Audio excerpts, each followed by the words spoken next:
Assalamualaikum warahmatullahi wabarakatuh. Shalom, Om Swastiastu, Namo Buddhaya, salam kebajikan. Selamat pagi, siang, sore, malam semua. Perkenalkan, nama saya Alia Lutfia. Saya sebagai moderator akan memimpin pemaparan materi mengenai metabolisme karbohidrat. Sebelumnya, yang terhormat Bapak Apoteker Surya Amal MKes selaku dosen pengampu mata kuliah biokimia. Baik, di sini saya bersama dengan anggota kelompok saya yaitu Pratiwi dengan NIM 21416248201036 dan saya sendiri yaitu Alia Lutfia dengan NIM 21416248201113. Kita berdua dari kelas FM 21D Fakultas Farmasi Universitas Buana Perjuangan Karawang. Baik, sebelum masuk pada materi, di sini saya akan menjelaskan mengenai metabolisme karbohidrat. Jadi, metabolisme karbohidrat merupakan proses pencernaan yang memecah karbohidrat untuk mendapatkan energi. Manusia memperoleh karbohidrat dari makanannya. Makanan yang mengandung karbohidrat saat dikunyah akan dipecah oleh enzim petialin atau amilase dalam air liur dan menjadi glukosa. Nah, di sini ada proses metabolisme karbohidrat itu dibagi menjadi beberapa bagian. Yang pertama itu ada proses glikolisis, lalu yang kedua ada proses glikogenesis, lalu yang ketiga ada proses glikogenolisis, lalu yang keempat itu ada proses HMP SAN, dan yang terakhir itu ada proses gluconeogenesis. Baik, langsung saja kepada pembahasan yang pertama yaitu ada proses glikolisis. Proses glikolisis merupakan serangkaian reaksi biokimia di mana glukosa dioksidasi menjadi molekul asam piruvat. Jadi proses pemecahan glukosa atau gula di dalam darah yang melibatkan beberapa enzim, di antaranya yaitu enzim heksokinase dan enzim fructokinase. Selanjutnya di sini ada mengenai reaksi-reaksi glikolisis pada umumnya yaitu berjalan dua arah, kecuali tiga reaksi beberapa yang berjalan searah. Yang pertama itu ada glikolisis di eritrosit. Jadi eritrosit dewasa tidak mempunyai inti sel dan organel sel, yaitu mitokondria. Rantai respirasi dan siklus asam citra tidak terjadi. Selanjutnya ada oksidasi glukosa di eritrosit selalu menghasilkan asam laktat. Nah, untuk yang tiga reaksi berikut yang berjalan searah itu yang pertama ada pada enzim glikogen sintetase atau sintase. Dia itu membentuk ikatan alpha 1,4 glikosidik atau rantai lurus dari glikogen.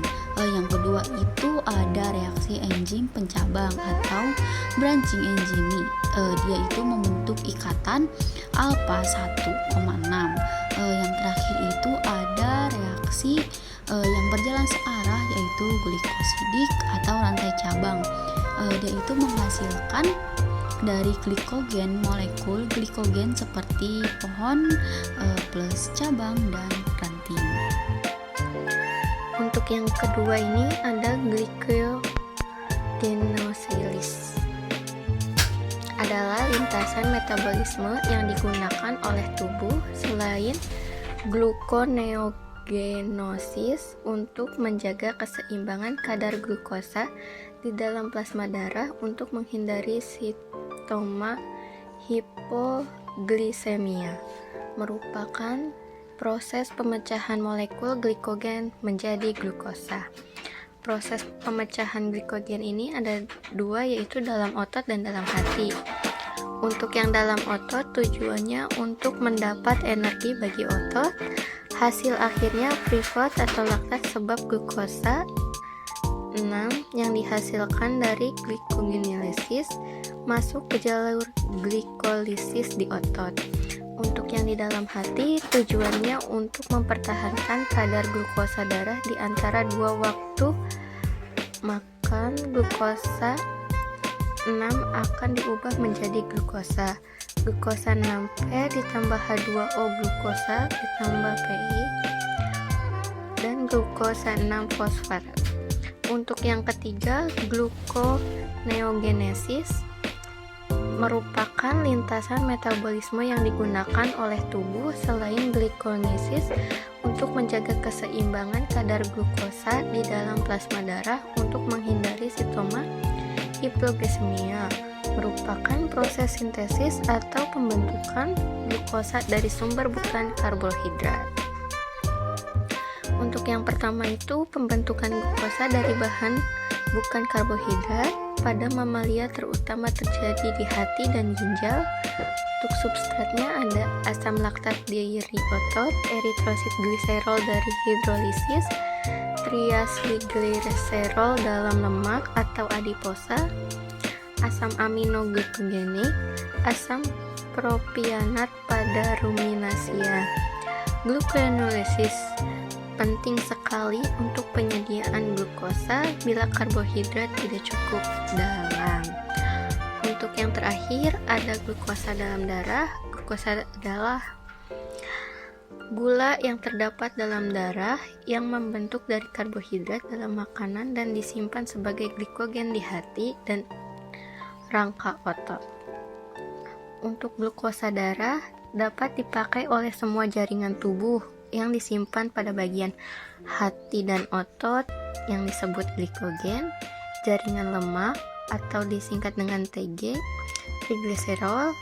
Untuk sumber dari glukosa darah, karbohidrat makanan, glikogenesis hepar, gluconeosis. Untuk hormon yang mengatur glukosa darah adalah insulin, hormon dari kelenjar hipofisial anterior, growth hormone, hormon kelenjar medula adrenal atau non-epinephrine glucagon. Baik, terima kasih untuk rekan saya atas pemaparan materi yang telah disampaikan. Terima kasih untuk teman-teman yang sudah menyaksikan video penjelasan materi mengenai metabolisme karbohidrat dari kita. Terima kasih sebelumnya, mohon maaf bila ada kesalahan kata. Terima kasih, sampai jumpa kembali di materi selanjutnya.